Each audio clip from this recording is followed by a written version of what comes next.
तो विधानसभा उपचुनाव में जीत को लेकर केंद्रीय वन और पर्यावरण मंत्री हैं भूपेंद्र यादव, जो पूरी तरह से आश्वस्त हैं। एनडीटीवी से बातचीत भी उन्होंने की है। कह रहे हैं कि अधिकतर सीटों पर बीजेपी जीतने वाली है।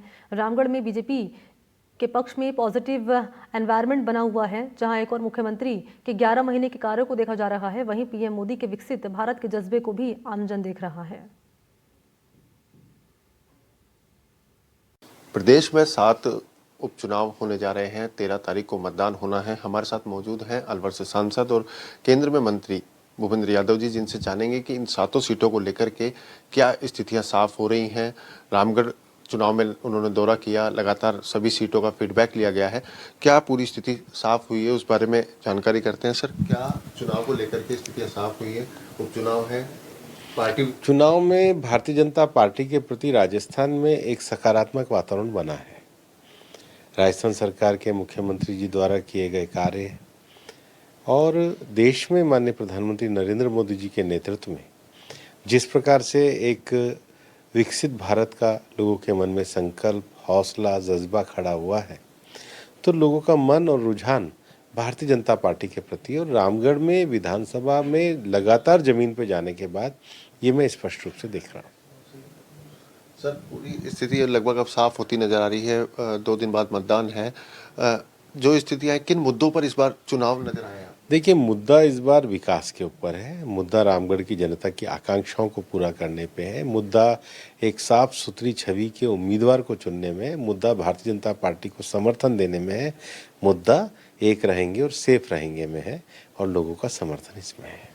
सर, आप लोकसभा चुनाव में पूरी तरह अलवर में सक्रिय हुए। विधानसभा में बागियों की वजह से शायद पार्टी को नुकसान हुआ, लेकिन इस बार आप सभी बागियों को मनाने में सफल भी रहे। तो क्या मार्जिन बढ़ेगा इससे, या बहुत अच्छे मार्जिन से हम इस चुनाव में विजय प्राप्त करेंगे?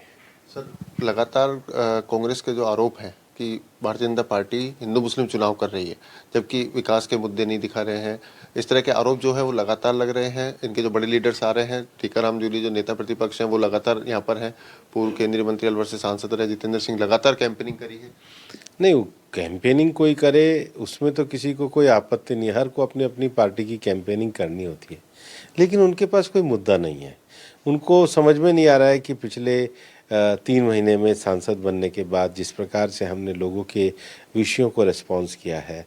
अब देखिए, रामगढ़ से मेरे पास 66 गाँव का 66 विलेजेस की छोटी छोटी डेवलपमेंट के विषय आए। हमने सभी गाँव का समाधान मेवात विकास बोर्ड से, जिला परिषद से, सांसद फंड से किया। 12 गांव में तो हमने ई लाइब्रेरी के लिए सांसद कोष से राशि दी। लंबे समय से गोविंदगढ़ में, रामगढ़ में ट्रेनों के ठहराव की मांग उठ रही थी, उसको पूरा करने का काम किया। नेशनल कैपिटल रीजन के जो फंड है, आज पूरे अलवर क्षेत्र में हम 250 करोड़ रुपए से ज़्यादा की सड़कें लेकर के आए हैं। एक आरओबी का पुल बनने की बात रामगढ़ में थी, उसको स्वीकृत कराने का काम चुनाव से पहले ही किया है।